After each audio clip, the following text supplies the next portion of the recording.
اجازتیں تم ان کو دیتے ہو جو ملک میں جگہ جگہ ملک کے خلاف باتیں کرتے پھرتے ہیں اور ملک کے اداروں کو کمزور کرنے پھرتے ہیں اور ملک کے جناب حساس ترین معاملات میں بھونکتے پھرتے ہیں۔ اجازتیں تم انہیں دیتے ہو، یہ نہ ہو کہ تمہیں پھر پاکستان سے اجازت دی جائے۔ ہاں، باز آ جاؤ اپنی حرکتوں سے۔ ہم تمہیں پھر بھی کہتے ہیں کہ ہمارے امن کو کمزوری نہ سمجھا کرو، ہماری خاموشی کی بھی ایک زبان ہوتی ہے۔ ہاں، ہم ایک حد تک تو خاموش رہتے ہیں، لیکن ہم جیسے حضور کی ختم نبوت اور ناموس رسالت کے لیے غیرت مند ہے نا، اس طرح ہم اپنے ایک آخری کارکن کی عزت کے لیے بھی غیرت مند ہیں۔ کسی کو کوئی غلط فہمی نہیں ہونی چاہیے۔ میں نے یہ تمیز اس لیے باندھی ہے کہ وہ جو آپ کسی وجہ سے یا کوئی بات ہو یا ہم نے کوئی ایسی بات کر دی ہو کہ آپ سمجھ کے بیٹھے ہو کہ جناب ان کے شکریہ، ان کا کس بات کا شکریہ؟ ان کو تو شکریہ ہمارا ادا کرنا چاہیے کہ ہم بغیر تنخواہ لیے پورے ملک کی بات کرتے ہیں، پورے محب وطن ہیں۔ یہ تو تنخواہیں لے کر ملک سے غداریاں کرتے ہیں، کرپشن کرتے ہیں، ادارے برباد کر کے رکھتی ہیں۔ ان کو شکریہ ہمارا ادا کرنا چاہیے یا ہمیں ان کا ادا کرنا چاہیے؟ اور یہ جو کچھ تم کرتے پھرتے ہو یہ ہم نے لکھ رکھا ہے، ایک دن ضرور حساب لیں گے، اور یہ دل کی تختی کے اوپر لکھ رکھا ہے۔ بس تمہیں اتنا بتاتے ہیں کہ ہمارے امن کو کمزوری نہ سمجھو۔ ہمارا جہاں دل کرے گا، جس وقت دل کرے گا، ہم جلسہ کریں گے اور اس جلسے میں یہ نعرہ بھی لگائیں گے کہ پاکستان کا مطلب کیا۔ بھائی آپ نے پیغام ان کو دینا ہے جن کو بہت تکلیف ہو جاتی ہے، تو پیغام پورا دیں یا پھر خاموش رہیں۔ اگر پیغام پورا دے سکتے ہیں تو میرے نعرے کا جواب دیں، ورنہ خاموشی اختیار کریں کہ پاکستان کا مطلب کیا،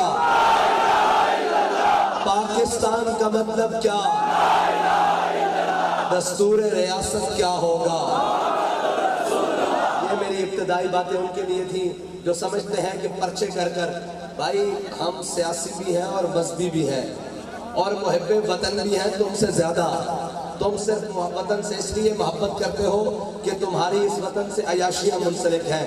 ہم وطن سے اس لیے محبت کرتے ہیں کہ اس وطن میں ہمارے بڑوں کا خون شامل تھا، اس وطن کو بنانے میں ہمارے بڑوں کی قربانیاں شامل ہیں، اور اگر وطن میں کوئی برا وقت آیا تو تمہارے چارٹر تیار کھڑے ہیں جس میں تم بھاگ جاؤ گے۔ اور ہم نے اپنی آنکھوں میں ماضی قریب میں دیکھا ہے کہ ایک شخص کے خلاف جب چینی اور جناب آٹے کے کیس کھلے تو وہ جا کے نیوزی لینڈ بیٹھ گیا اپنے ذاتی طیارے میں۔ اور ہم وہ ہیں کہ ملک کے اوپر کیسا بھی وطن آ جائے، کیسا بھی وقت آ جائے، ہمارا جینا بھی اس ملک کے ساتھ ہے، ہمارا مرنا بھی اس ملک کے ساتھ ہے، ہمارے آباء و اجداد کی قبریں بھی اس میں ہیں، اور ہمارے بچوں کا مستقبل بھی اس کے اندر ہے۔ اور تم وہ ہو جن کے بچے تو باہر کے ملکوں میں پڑھتے ہیں اور سیاست یہاں ہوتی ہے، جن کے اکاؤنٹ تو سوئس بینکوں میں ہوتے ہیں اور سیاست یہاں ہوتی ہے، جن کے جناب خاندان اور فیملیز تو باہر کے ملکوں میں بیٹھی ہوتی ہیں اور جناب حکمرانیاں اور عہدے پاکستان کے اندر لیے جاتے ہیں۔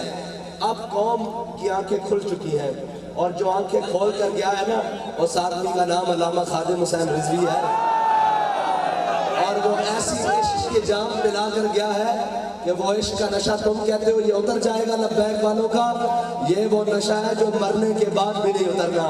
اور ابھی تو ہم نے اس منظر میں چلنا ہے اس عشق کے ساتھ کہ ہم سوئے حشر چلیں گے شاہ ابرار کے ساتھ۔ قافلہ ہوگا رواب قافلہ سالار کے ساتھ، یہ تو طیبہ کی محبت کا اثر ہے، ورنہ کون روتا ہے لپٹ کر در و دیوار کے ساتھ۔ اور ہم بھی سنیں گے مظہر کوئی نعت رنگی گر ملاقات ہو گئی شاعر دربار کے ساتھ۔ میری ابتدائی باتیں ان کے لیے تھی جو اپنے آپ کو اس ملک کے مامے سمجھتے ہیں، اور وہ اس ملک کے کسی بھی کھاتے میں مامے اس وقت تک ہیں جب تک ہم انہیں مانتے ہیں، اور جس دن ہم نے کہا نا کہ ہم آپ کو نہیں مانتے، اب ہم ساری چیزیں یہاں خود کر کے دکھائیں گے، تو پھر آپ کی ماما گیری نہیں چلے گی۔ فرعون اسی وقت تک فرعون ہوتا ہے جب تک وہ مظلوم کو دبا کے رکھے۔ اگر مظلوم سامنے سے کھڑا ہو کر یہ کہہ دینا کہ میں تجھے نہیں مانتا تو فرعون کے پلے ککھ نہیں رہتا۔ لہذا انسان بنو، بس یہی بات ہے کہ انسان بنو اور جو تمہارا منصب ہے نا اس منصب کے مطابق کام کرو، اپنی حدوں سے نہ بڑھو، نہ ہم اپنی حد سے بڑھنے والے ہیں نہ تم اپنی حد سے بڑھو۔ آؤ جی چلتے ہیں حضور سید عالم صلی اللہ علیہ وسلم کی محبت اور عشق کی بات کرنے۔ ضروری تھی کچھ باتیں کرنا کہ لوگ یہ نہ سمجھے کہ خادم حسین رضوی جاتا رہا، ہاں لوگ یہ نہ سمجھے بھائی اس کا لہجہ بھی باقی ہے اور اس کی تڑپ بھی باقی ہے اور اس کی گفتار بھی باقی ہے، اور انشاءاللہ یہ سارے قائدین بیٹھے ہیں، اس کے کردار اور اس عظیم قائد کے کردار کی جھلک بھی باقی رہے گی اور سب میں باقی رہے گی۔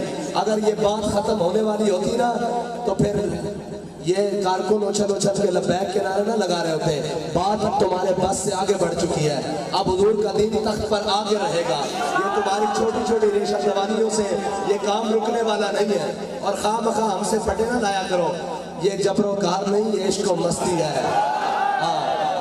اور تم جن کو روکنے والے ہو وہ تمہاری تنخواہوں پہ پلتے ہوں گے، وہ تمہارے پیڑ ہوں گے، وہ در پردہ سودے کرنے والے ہوں گے۔ ہم جو ہے نا ابھی سینٹ تازہ گزرا ہے، ہمارے پاس تمہارے نمائندے آئے تھے، ہر طرح کے نمائندے آئے تھے، اور وہ کہتے تھے جناب کہیں ایڈجسٹمنٹ کر لیں۔ میں نے کہا مر ہی جاؤں جو اس در سے جاؤں دو قدم، کیا بچے بیمار غم قرب مسیحا چھوڑ کر۔ وہ آئے تھے اور وہ آ کے ہمیں کہتے ہیں کہ جناب اس پر کوئی سودے بازی کر لیں۔ میں نے کہا حضرت آپ لیٹ ہو گئے۔ کہنے لگے کیسے، کوئی ہم سے پہلے آپ کے ساتھ ڈیل کر گیا؟ میں نے کہا نہیں، ہمارا قائد ہمارا سودا بازار مصطفیٰ میں کر کے گیا۔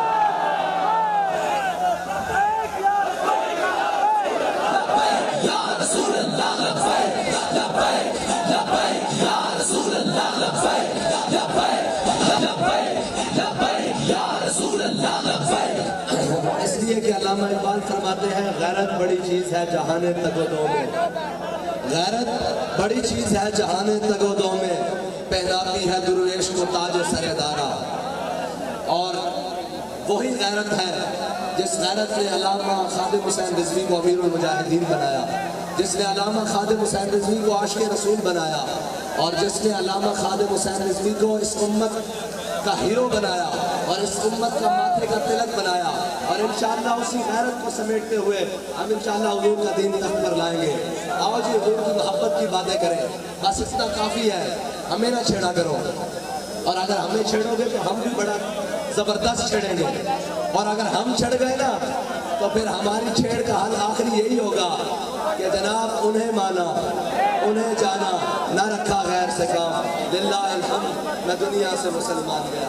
بس اتنا پیغام کافی ہے۔ ریاست مدینہ کے دعوے داروں کے لیے یہ بات قابل شرم ہے کہ اداروں کے ہوتے ہوئے ہمارے لیے تو فخر ہے کہ ہمارے کارکن گراؤنڈ کی صفائیاں کریں اور گند کچرا اٹھائیں، اس لیے کہ ہم اس مشن پر نکلے ہیں کہ یہ عرض پاکستان یہ پاک مٹی ہے، اور اس کے اندر سے انشاءاللہ یہ سیاستدانوں کا تمام کچرا صاف کریں گے اور تمام گند صاف کریں گے، اور یہ ہمارا وعدہ ہے کہ حضور کے دین کو تخت پر لائیں گے اور اس کو ریاست مدینہ بنائیں گے۔ وہ ریاست مدینہ نہیں جس میں اسٹیج پر بچیاں ناچتی ہوں، وہ ریاست مدینہ نہیں جس میں جناب عورتیں مائیں بہنیں پکارتی رہیں اور جناب حاکم اکڑ کر اپنی سیٹ پر بیٹھا رہے، وہ ریاست مدینہ نہیں جس میں جناب جب کہا جائے کہ اس ملک کے سب سے بڑے چور کا انتخاب کیا جائے تو وہ ہمارے ریاست مدینہ، جھوٹے ریاست مدینہ کے دعویٰ کرنے والے کی بغل میں سے جہانگیر ترین نکلتا ہے، اور جب کہا جائے کہ جناب بہت بڑے ظالم کا اس ملک میں لسٹ آؤٹ کی جائے تو پھر جناب اس ملک کے آئی جی اور جناب سی سی پی اوز کی لسٹیں نکلتی ہیں کہ جناب یہ بھتے خور ہیں اور یہ ساری چیزیں ہیں۔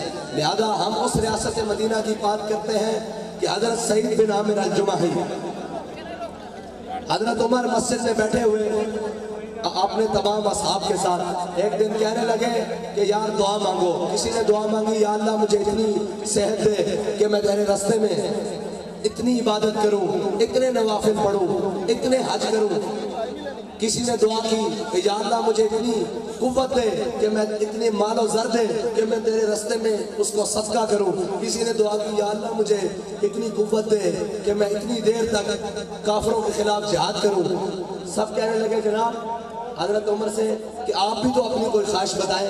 آپ نے فرمایا اللہ تعالیٰ مجھے سعید بن عامر الجمحی جیسا ایک گورنر اور دے دے. یہ جناب عمر کی دعا ہے، اور آپ کو پتا ہے نا جناب عمر کن کی دعا ہے؟ وہ میرے آقا و مولا صلی اللہ علیہ وسلم کی دعا ہے. وہ سعید بن عامر الجمحی یہ ہے ریاست مدینہ. حضرت عمر نے حمص کے اندر اپنے نمائندوں کو بھیجا اور کہا کہ وہاں کی غریبوں کی لسٹ بنا کر لاؤ. جب حضرت عمر کے پاس وہ لسٹ پیش کی گئی تو سب سے اوپر جن کا نام تھا وہ حمص کے گورنر سعید بن عامر الجمحی تھے. یہ ہے ریاست مدینہ، یہ ہے ریاست مدینہ. اور حضرت عمر کے پاس 3 شکایتیں حضرت سعید بن عامر الجمحی کی پہنچی. حضرت عمر نے ان کو طلب کر لیا مسجد نبوی میں. حضرت عمر ایک دن عصر کے وقت بیٹھے ہوئے تو دیکھا کہ ایک شخص اس نے اپنی پوٹلی سامان باندھا ہوا اور ایک لکڑی کے چھڑی کے ساتھ باندھا ہوا اور اپنے کندھے پہ رکھا ہوا اور مسجد نبوی میں داخل ہو رہا. حضرت عمر نے ایسے ہاتھ رکھ کے دیکھا، فرمایا اگر میری آنکھیں دھوکہ نہیں کھا رہی تو یہ سعید بن عامر الجمحی حمص کا گورنر نہیں آ رہا. لوگوں نے کہا جی بالکل یہ سعید بن عامر الجمحی ریاست مدینہ کے گورنر ہیں اور حمص کے گورنر ہیں.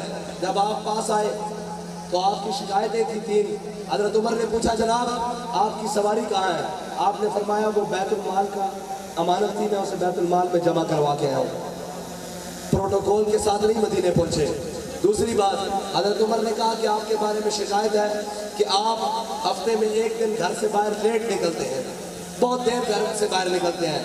حضرت سعید بن عامر الجمحی نے عرض کی کہ جناب عمر اے امیر المومنین میرے پاس ایک سوٹ ہے جس کو میں پورا ہفتہ پہنتا ہوں، لیکن ہفتے میں 1 دن جب میں اسے دھوتا ہوں تو صبح سے شام تک اس کے سوکھنے کا انتظار کرتا ہوں. میرے پاس دوسرا کپڑا کوئی نہیں ہے جسے پہن کر میں گھر سے باہر نکل سکوں، اس لیے 1 دن میں باہر نکلتا ہوں. انہوں نے کہا جی آپ کی دوسری شکایت یہ ہے کہ آپ رات کے وقت باہر نہیں نکلتے. انہوں نے کہا اے امیر المومنین میں نے دن مخلوق کے لیے رکھا ہوا ہے اور رات رب کی عبادت کے لیے.